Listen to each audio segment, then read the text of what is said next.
Wassalatu wassalamu ala rasulillah Sayyidina Muhammad bin Abdullah wa ala alihi wa sahbihi wa man wala wa la hawla wa la quwwata illa billah. Rabbi syrah li sadri wa yassir li amri wa hlul 'uqdatam min lisani yafqahu qawli, saddid lisani wahdi qalbi bihaqqi Sayyidina Muhammad Dusturakum ya ahla darki wa ya ahla batin wa ya ahla nawbati wa ya ahla nur. Amma ba'd. Alhamdulillah, Allah subhanahu wa ta'ala masih mengizinkan kita untuk berkumpul kembali di majlis yang mulia ini, majlis setiap malam Kamis. Semoga Allah subhanahu wa ta'ala mencatat kita menjadi hamba-hambanya yang semakin dekat kepada Allah Subhanahu wa taala. Amin Allahumma amin. Disabdakan oleh Rasulullah sallallahu alaihi wasallam, kama qala Nabi, man ghada ila al-masjid la yuridu illa an yata'allama khairan wa yu'allimah kana ka'ajri hajin taman hajjuh. Disabdakan oleh Rasulullah bahwasanya man ghada ilal masjid, barang siapa yang pergi ke masjid, la yuridu, dia tidak menghendaki illa ayyata'allama khairan, kecuali belajar kebaikan, yakni ilmu. Dia datang ke masjid tidak ada keinginan dan tujuan kecuali belajar ilmu. Au yu'allimahu, atau dia mengajarkan kebaikan tersebut, ilmu tersebut, belajar atau mengajar.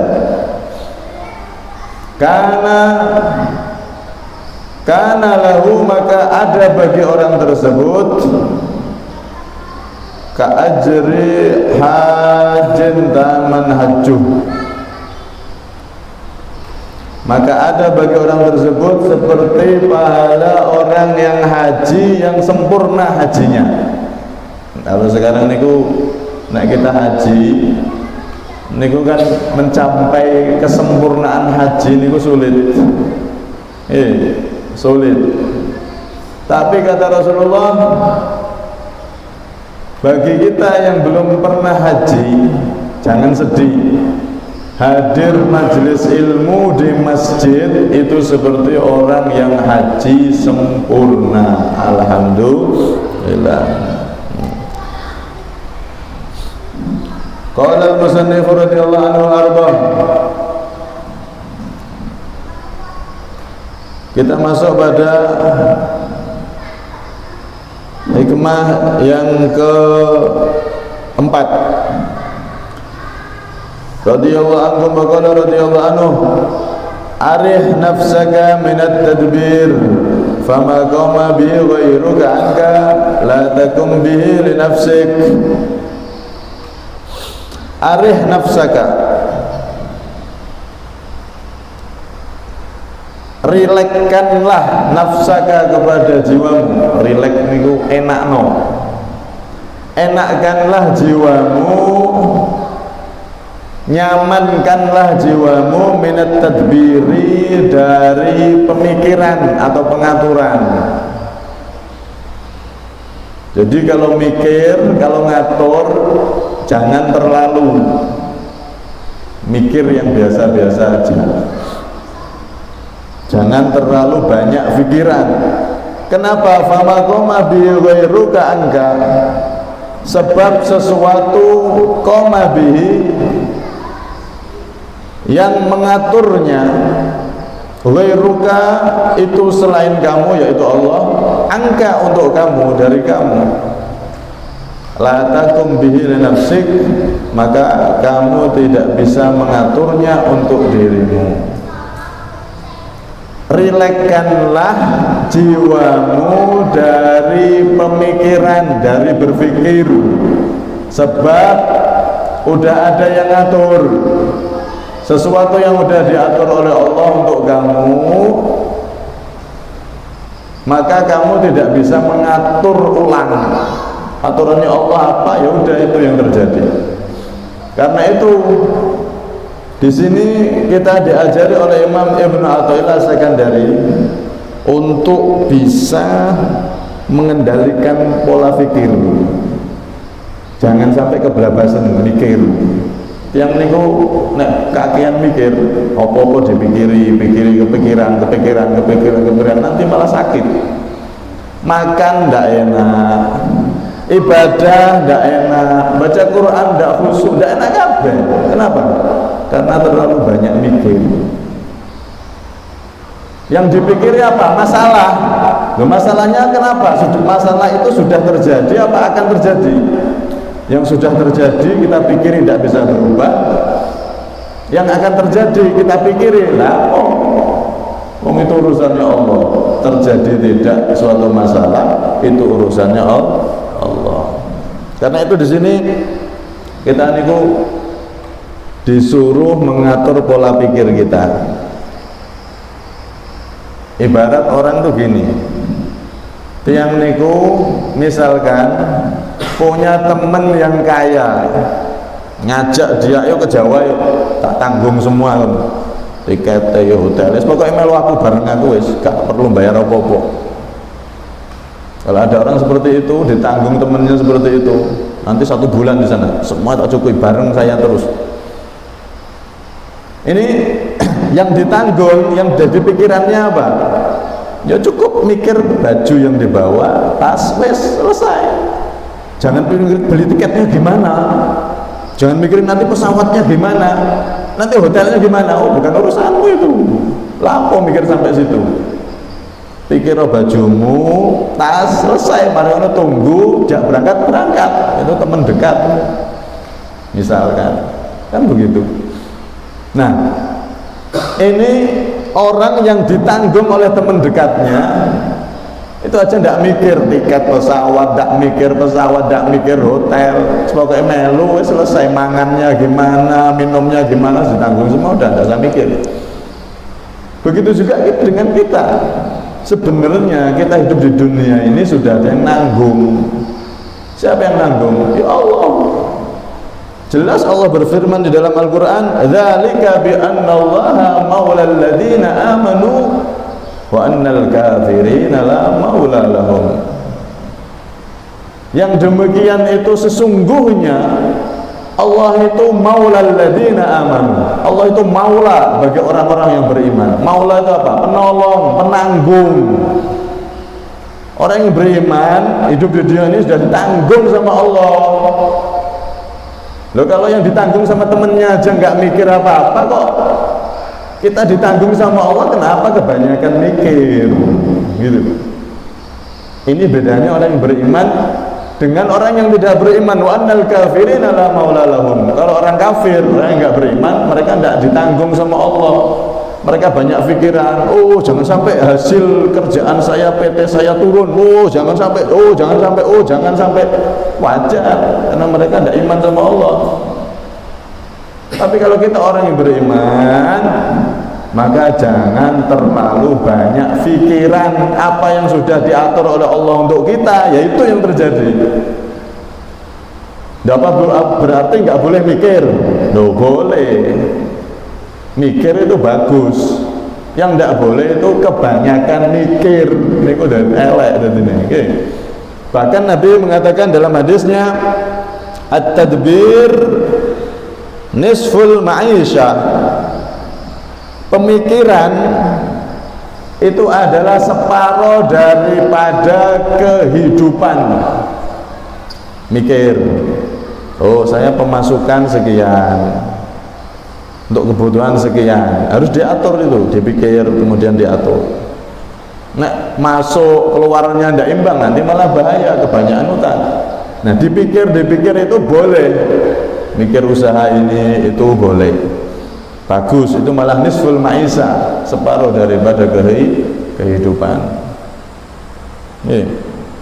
Yang tidak boleh itu kalau kita itu mikiri hasil. Saya usaha ini mikir nanti harus dapat sekian. Itu tidak boleh. Hasil itu urusannya Allah. Yang penting kita itu mikiri gimana usaha yang halal dengan maksimal dijalankan, wes pikir itu aja, cara usaha halal dan maksimal, selesai. Hasil atau tidak urusan Allah. Itu orang beriman. Kalau orang kafir kan enggak, usaha wes halal dan halal pokoknya dapat untung banyak yang penting. Itu orang yang beriman. Kalau kita kan enggak, ya usaha maksimal, hasil atau tidak urusan Allah. Tidak dipikir, mau mikir. Ya. Karena itu kalau kita ambil contoh dalam hidup Nabi itu orang yang paling rileks luar biasa, paling tenang pikirannya, tidak kakean mikir. Sampean bayangkan Nabi 13 tahun di Mekah, itu beliau dulu dari kecil du'iyal aminu wa huwa fi ahli sama ni'mal aminu lahul muhaiminu sona. Beliau itu dari kecil di Arab, di Quraisy, suku Quraisy Mekah itu udah terkenal jadi orang yang dapat dipercaya, al-amin, orang yang terpercaya. Dari kecil beliau tidak pernah bohong, tidak pernah nipu orang, tidak pernah nyakiti orang dari kecil. Sampai akhirnya beliau jadi Rasul. Jadi Rasul pun sama, Nabi dijuluki Al-Amin, tetap orang yang dapat dipercaya. Walaupun orang-orang Quraisy itu memusuhi Nabi, tapi mereka tetap menjuluki Al-Amin, orang yang dapat dipercaya. Sampai-sampai orang kafir Quraisy itu kalau keluar ke Mekah, keluar negeri pengen berdagang, orang kafir Quraisy itu kan berdagangnya bukan hanya di wilayah Mekah, tapi mereka berdagang sampai Syam, keluar negeri, kemana-mana. Nah, orang kafir Quraisy itu kalau mau pergi keluar kota, keluar dari Mekah, itu harta mereka, zaman dulu kan belum ada bank. Nah, saat ini enak, duit akeh kok ning bank. Aman. Kalau ditaruh di rumah, khawatir nanti kalau kena hujan banjir atau ada yang menyuri, kok ning bank kalau saat ini. Tapi zaman itu tidak ada. Akhirnya apa? Mereka itu kalau keluar kota datang ke Nabi, Muhammad, saya sekarang temenmu, damai ya, ngerayu Nabi, saya ini mau keluar kota, mau titip ini harta saya, emasnya, hartanya, dikasihkan Nabi semua. Titipnya itu ke Nabi, yang setiap hari dia musuhi, tapi ketika keluar kota titip ke Nabi, tolong jaga harta saya. Loh, kenapa mereka tidak titip ke Abu Jahal, Abu Lahab, atau teman-temannya orang-orang kafir Quraisy? Enggak, Pak, tidak mau mereka. Sebab kalau mereka kembali ke Mekah, hartanya pasti berkurang. Titip 1000 dirham, 1000 dinar misalkan, nanti pulang tinggal 900 atau tinggal separuh. Dan yang dimbo hilang gak arep pasti berkurang atau bahkan bisa habis hilang. Itu kebiasaan yang terjadi saat itu. Jadi nak titip kepada Nabi, tidak kepada lainnya, padahal setiap hari dia musuhi Nabi Muhammad SAW. Ini nak cara kita, Pak ya. Berarti Nabi ini kan sudah baik, ini yang luar biasa. Wong Nabi ngajak masuk Islam aja tidak maksa kok. Orang-orang kafir Quraisy, ayo masuk Islam. Harus masuk Islam, kalian semua harus masuk Islam. Dipaksa sama Nabi kan enggak. Nabi ngajaknya yang mau, enggak mau enggak apa-apa.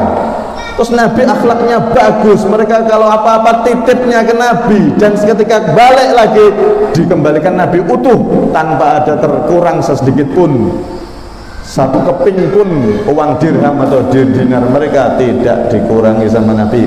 Titip 1000 kembali 1000, tidak ada bayar titipan, tidak ada. Beda kalau dititipkan sama teman-temannya orang sesama orang kafir, oh pasti dikurangi pajak, minimal pajak, kalau tidak bisa hilang. Tapi tidak, Nabi berarti kan itu sudah luar biasa. Beliau berbuat baik sama mereka, beliau bantu mereka ketika mereka mau berjualan keluar kota, dan beliau bergaul dengan mereka dengan pergaulan dan akhlak yang sangat indah. Tidak ada kekurangan dalam diri Nabi. Tapi apa yang terjadi? Nabi dicaci, Nabi diteror, bahkan sahabat-sahabat Nabi yang lemah-lemah dibunuh, banyak yang disiksa, ada yang dibunuh, macam-macam. Nek cara dipikir gitu. Kalau kita mikirnya kan gini, lah yo, aku wis apik mbek tangga-tanggaku, masyarakatku ini aku sudah baik sama mereka. Balasannya mereka malah gini, jahat sama saya. Akhirnya kita kepikiran, oh kurang ajar, nggak bisa ini. Mikirnya pasti nopo, balas dendam atau wis elek tak balas ya elek kan ngoten. Kenapa? Karena kecewa melihat hasil tidak sesuai dengan tanamannya. Wong kita nanam apik tapi hasilnya kok elek. Nah, kita kan kepikiran, kurang ngopo aku ini. Saya ini kurang apa baiknya kok orang-orang jahat sama saya itu. Wong tak bantu, wong tak ini, tak itu, kok masih jatuh, saya kurang apa? Salah ajaknya itu apa? Mikir ngoten mesti. Nah, Nabi tidak urus. Nabi itu pikirannya yang penting saya jadi orang baik, mengajak orang baik, adapun dia jadi baik atau tidak bukan urusan saya. Nah, kita sama tetangga kita sudah bagus, tidak pernah nyolong jambune, kita tidak pernah nyakiti tetangga, sudah berusaha jadi baik sama tetangga. Tetangga kita ada yang benci, ada yang ngolok-ngolok, ada yang menghina. Kalau kita mikiri hasil ini yang terjadi, kalau kita baik malah hasilnya kayak gini, itu nanti pusing, Pak. Kurang opo aku sapi mbek wong kuwi kok. Aku ki salah opo, kepikiran sampai stres bisa. Tapi kita diajari sini jangan mikiri hasil yang kamu lihat sekarang. Udah, yang penting kamu jadi orang baik, berusaha ngajak baik, selesai perkara dia jadi baik atau tidak, enggak ngurus. La nuridu minkum jazaa'an wala syukura. Ini atau jadi orang baik, berbuat baik, perkara dibalas baik sama orang ya alhamdulillah, kok dibalas jelek ya tidak apa-apa. Yang penting kita jangan pernah bosan untuk terus berbuat baik. Jangan dipikiri aneh omongan togone, dipikiri ya Allah salahku ya apa, dinyek ngono, nangis. Dihina orang gini dipikiri, padahal saya tidak pernah salah sama dia, salahku ya apa kok dianu kok ae. Nah, ini akhirnya apa? Masalah itu tidak hilang, masalah itu tetap ada, dan kita bisa tambah terpuruk, kakian mikir. Seharusnya udah tetap koreksi kalau ada yang salah, tetap berbuat baik. Arih nafsaka minat tadbir, rilekkan jiwamu dari pemikiran, mikir yang rilek, yang nyantai aja hidup itu.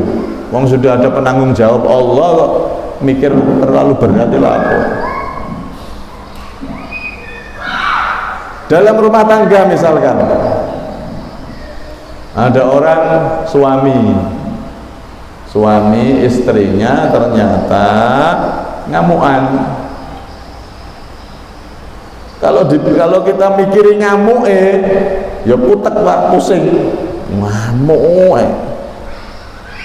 Tapi yang kita pikir itu apa? Koreksi diri kita. Aku udah jadi suami yang benar apa enggak ya? Koreksi itu, pikir itu, jangan pikir ngamuknya bojomu. Khairukum li ahli wa ana khairukum li ahli, kata Rasulullah. Sebaik kalian itu yang paling bagus sama keluarganya, dan ketahuilah aku, kata Rasulullah, sepaling orang yang paling bagus dengan keluarganya. Jadi kalau istri ngamuk misalkan, pikiran kita jangan terfokus dengan ngamuknya, tapi gimana ini kok bisa ngamuk, sebabnya apa? Oh mungkin saya kurang jadi suami yang perhatian, oh mungkin ada yang kurang dari, akhirnya kita benahi itu. Jadi tidak stres Pak, tidak stres. Sayyidina Abdul Wahab Asy'arani pernah mengatakan, mengutip daripada Sayyidina Ali Al-Khawas, malah orang itu kalau diuji oleh Allah dengan masalah istri seperti itu, kata beliau, qalla ahadun minal awliya illa wa huwa tahta hukmi imra'atihi tu'dihi bilisaniha wa bi af'aliha. sedikit sekali seorang dari wali, para wali itu, kecuali dia itu di bawah kekuasaan istrinya, disakiti dengan lisan dan perbuatannya. Artinya apa? Banyak orang jadi wali itu gara-gara istrinya yang jelek akhlaknya, ngamuan, padahal bojone wis sebut gawe, sudah kerja, sudah maksimal, berusaha nyukupi, tapi jenenge rezeki kadang kurang, ngamuk, jangan sabar, bisa jadi wali. Dan banyak wali, orang yang jadi wali gara-gara dimarahi istrinya, padahal dia sudah berusaha maksimal untuk menafkahi, untuk nyukupi. Itu nek males-males, mancen malesan ya ding bojone ngamuk ya gak jadi wali. Ini udah berusaha, tapi namanya rezeki kadang kurang, sampai rumah istri ngamuk, udah sabar, sudah diwali. Malah dalam riwayat lain, orang yang sabar atas jeleknya istrinya, kelakuan istrinya, maka dia ditulis seperti pahalanya Nabi Ayub, pahala sabarnya Nabi Ayub. Masya Allah. Sebaliknya, kalau ada istri punya suami yang kurang ajar, enten tadi cerita, seorang istri, suaminya ini jahat, tukang judi, tukang mabuk, nggak pernah sholat, istrinya tapi solihah, ahli sholat, ahli ibadah, selalu mengingatkan suaminya sholat, ngamuk, apa kamu sholat atau dewi kono, tiap hari ngamuk, suaminya itu mabuk, judi, wes. Tapi istrinya itu nggak mikiri itu, mikiri yang penting saya ini jadi istri solihah, baik sama suami, berusaha ngajak baik suami. Perkara suami saya jadi baik atau tidak itu urusannya Allah. Saya doakan, saya ngajak suami saya jadi baik, berubah. Tapi kok belum baik-baik, ya udah itu urusan Allah. Jangan dipikiri ke sana. Berusaha ngajak baik, doakan baik, berusaha semaksimal mungkin, udah caranya gimana udah. Setelah itu jangan dipikiri kejauhan. Ya, masalah dia jadi baik atau tidak itu urusan Allah. Cuman ini sulit lagi. Biasanya wong ya ke bawah, udah ke bawah sampai sana, kejauhan. Nih. Nah akhirnya perempuan ini apa? Sudah, penting saya jadi istri solihah, taat sama suami, saya ibadah sama Allah, taat sama suami, selesai. Orang ini mati ketika kuburannya kena banjir atau dibongkar, mayatnya utuh, padahal wanita biasa. Tapi sabar sama suami yang jahat, jadi wali Gusti Allah. Ketika dibongkar kuburannya, mayatnya utuh. Masya Allah. Nah ini, di sini kita diajari oleh beliau agar mikiri usaha, mikir ikhtiarnya, jangan mikir hasil. Nah mikir hasil kita bisa pusing nanti, stres. Wong saya sudah jadi baik kok hasilnya jelek, stres akhirnya. Ada orang tuh santri, masya Allah, sugih pak, jual mebel, sugih, kaya raya. Tapi suatu ketika karena dia ini punya ambisi harus begini, akhirnya suatu ketika mebelin itu gagal, bangkrut, akhirnya dia sampai jadi orang miskin dan sampai pindah agama karena dimodali oleh oknum agama lain, tak modali pindah agama akhirnya. Padahal santri kitabnya banyak di rumah. Na'udzubillah min. Kenapa? Karena saking stres mikir hasil yang terjadi kok gini nih. Oh saya udah usaha sampai babel sawah saya gini-gini, ternyata bangkrut kok gini. Saya akan tidak terima sama Allah. Kenapa?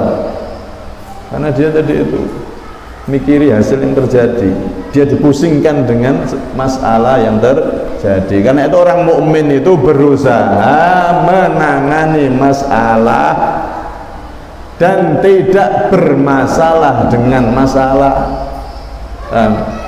Berusaha menangani masalah dan tidak bermasalah dengan masalah yang terjadi. Masalah itu terjadi, ya sudah terjadi, tapi dia tidak larut di masalah itu, dia berusaha untuk benahi masalah itu, tapi tidak pusing dengan masalah yang terjadi. Ada orang mukmin sama kafir, Dua-duanya zaman dulu ini. Mereka dua-duanya nelayan. Akhirnya mereka berdua ini sama-sama ke tengah lautan, bawa perahu, kerja bareng. Yang kafir ini mulai sudah jaringnya dipasang sambil nyebut berhala-berhalanya. Oh, berhala Tuhan saya. Jaringnya dipasang, baru dipasang sudah ditarikkan, tarik, dapat ikan, sampai ikan banyak, sampai full itu perahunya. Sore hari full perahunya, full dengan ikan. Di sebelah sana ada yang orang yang mukmin, orang yang ahli taat. Bismillahirrahmanirrahim, jaring. Sampai sore di jaringnya tidak ada ikan sama sekali. Padahal sini sama situ, yang situ dapat ikan banyak, yang sini orang yang beriman sama Allah, orang mukmin ahli taat, jaring dari pagi sampai sore tidak itu. Pas sore yang sebelah sana yang kafir full perahunya, dapat ikan banyak, pulang. Yang orang mukmin ini sore-sore jaringnya ada yang narik, oh ada ikannya, ditarik. Pas ditarik mau diangkat ke atas, seneng, Masya Allah, alhamdulillah dapat satu ya, tidak apa-apa, kena dimangan. Ditarik, pas mau ke atas, dipegang, lepas, seret, lepas lagi. Ya Allah, akhirnya dia pulang tanpa bawa apa-apa. Malaikat yang ngurusi, yang lihat ini bingung. Maksudnya bingung itu penasaran. Ya Allah, ini yang satu orang kafir, yang nggak percaya sama engkau, nggak percaya sama nabimu, kok kamu kasih rezeki banyaknya kayak gitu. Ini yang satunya orang yang beriman, ahli taat, dari pagi sampai sore nggak dapat satu ikan pun, mau dapat ucul sisa. Ya Allah, hati ini koyo opo niku Gusti. Hatinya bagaimana itu, pasti sedih banget, mau megang malah ucul, lepas.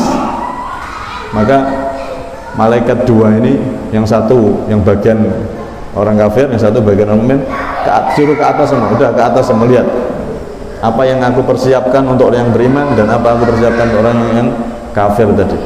Dilihat sama malaikat, ya Allah, orang yang beriman yang nggak dapat itu karena sabarnya, sabar menjalani kehidupan yang sulit itu, dia sabar, disiapkan istana oleh Allah yang luar biasa, sampai malaikat itu gede-gede. Ya Allah, kalau begini sih tidak apa-apa, orang itu kerja tidak dapat apa-apa, jangankan sehari, seminggu tidak dapat apa-apa, tidak apa-apa ya. Kalau memang disiapkan kayak gini, disambut nanti kalau dia sudah wafat, ya Allah, tidak apa-apa, naik ngono cuma isut sampai sehari tok. Yang satunya diperlihatkan neraka, waduh, siksaannya mas, ngeri sekali. Akhirnya wah, ya rugi itu orang kafir itu. Andaikan dia dapat seluruh ikan di lautan, itu masih tidak seberapa nikmatnya. Kalau memang dia itu harus masuk ke neraka yang seperti ini, ya Allah, wes ngeri, naudzubillah. Nah disitulah kita itu harus berpikir yang bisa kita pikir, usaha semampunya, semaksimal mungkin. Masalah hasil atau tidaknya serahkan kepada Allah Subhanahu wa ta'ala. Utang, misal utang jangan dipikir banyak pikiran aja, malah sakit Pak. Utang itu disaur, tidak usah dipikir. Dipikir cara nyaurnya gimana. Oh kalau saya nyaur kontan nggak bisa, nah nyicil 1 bulan cuman saya bisanya 500, lebih dari tidak bisa karena untuk kebutuhan. Ya udah, setiap 1 bulan kamu nyisikan 500, nanti disaurkan gitu. Udah mikirnya sampai itu aja, nggak usah dipikir utang saya 100 juta. Bingung, stres aja, nggak usah dipikir. Niki maksud daripada hikmah niki. Rilekskan, nyamankan jiwamu dari pemikiran yang kebanyakan. Jangan banyak mikir, karena yang diatur oleh Allah untuk kamu, yaitu yang terjadi. Jangan banyak mikir. Makanya orang-orang sufi dulu tuh mengatakan jangan banyak mikir, tapi banyak dikir.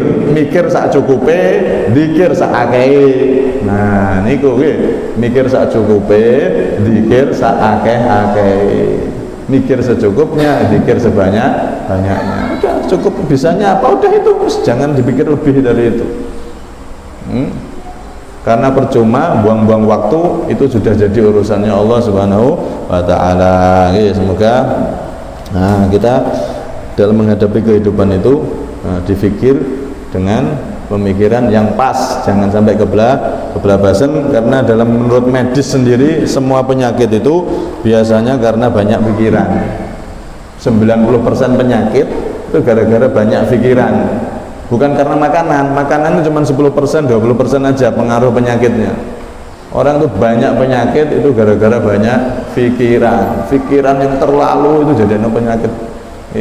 Karena itu ini sangat penting sekali untuk kita perhatikan agar dalam kita menjalani kehidupan ini, namanya hidup ada masalah, nah kita mikir solusinya. Perkara sejawab berhasil atau tidak itu urusan dari Allah Subhanahu wa taala. Wallahu a'lam bishawab. Sirril Fatihah.